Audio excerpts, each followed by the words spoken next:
Kuala Lumpur, Reuters. Malaysian authorities on Saturday defended plans to ease coronavirus lockdown measures next week even as the number of new infections jumped to a 2-week high.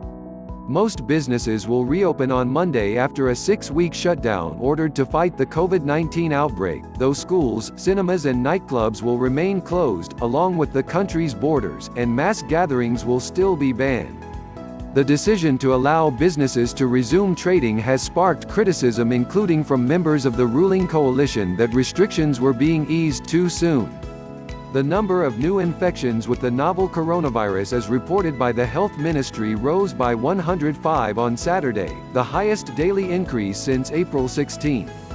The number of known infections totaled 6,176 and fatalities stood at 103. Security Minister Ismail Sabri said Malaysia was not being hasty in relaxing the curbs, stressing that businesses reopening will have to implement hygiene and social distancing measures.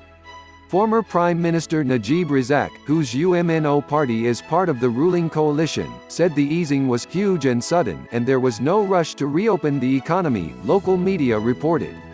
A Change.org petition to stop the measures from being partially lifted had garnered over 250,000 signatures on Saturday. Announcing the easing of curbs on Friday, Prime Minister Muhyiddin Yassin said the government had lost 63 billion ringgit $14.7 billion from the restrictions imposed since March 18. The economy could shrink more than initially forecast due to the curbs, the finance minister said on Saturday. Malaysia's central bank had in April forecast a change in gross domestic product (GDP) of between -2% and 0.5% this year. But that forecast was made after just 2 weeks of movement curbs.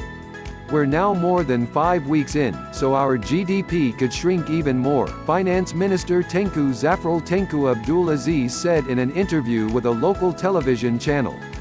Malaysia, which has announced a stimulus package worth 250 billion ringgit to help cushion the economic blow from the outbreak, will also announce an economic recovery plan later this month, the minister said. $1 equals 4.2930 ringgit.